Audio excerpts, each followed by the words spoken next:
ইয়েমেনে 4 বছর গৃহযুদ্ধের সবচেয়ে বড় শিকার দেশটির শিশুরা, এমনকি যুদ্ধক্ষেত্রেও ব্যবহৃত হচ্ছে ছোট ছোট শিশুরা।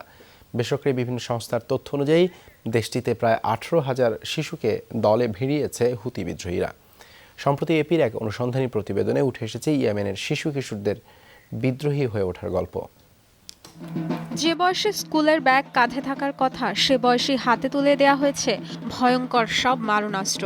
গৃহযুদ্ধ শুরুর 4 বছর পর এসে ইয়েমেনে এখন নিয়মিত দেখা যাচ্ছে এমন শিশু যোদ্ধাদের। সৌদি জোটের বিরুদ্ধে সক্ষমতা বাড়াতে বেশিরভাগ ক্ষেত্রে জোর করেই শিশুদের দলে ভেড়ায় হুতি গেরিলারা।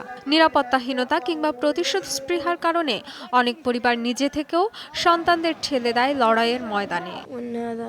স্কুলের সামনে থেকে একটি ট্রাকে করে নিয়ে যাওয়া হয় আমাদের, কিন্তু অনেক দূরে নিয়ে আমাদের অস্ত্র দিল তারা।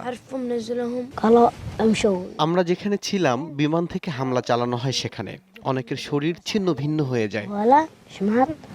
যুদ্ধের ভয়াবহতা সইতে না পেরে অনেক শিশুই পালিয়ে যায় হুতিদের আস্তানা থেকে। লড়াইয়ের ময়দান থেকে অনেককে আবার নিজেদের হেফাজতে নেয় সরকারি বাহিনী। এমন শিশুদের জন্য রাজধানী সানায় চালু হয়েছে সংশোধন কেন্দ্র। শিশুদের মধ্যে হিংস্রতার বিষ ঢুকিয়ে দেওয়া হয়। এই শিশুগুলোকে এমনভাবে মগজ ধোলাই করা হয় যে ওরা মানুষ হত্যাকে সবচেয়ে সহজ একটি কাজ বলে মনে করে। হুতিরা এমন একটি প্রজন্ম সৃষ্টি করছে যারা অযৌক্তিক কারণে জীবন দিতে প্রস্তুত।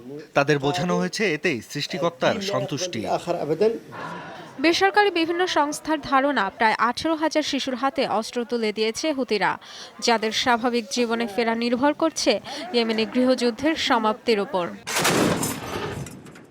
Dorothy Tasrin, Jamuna news.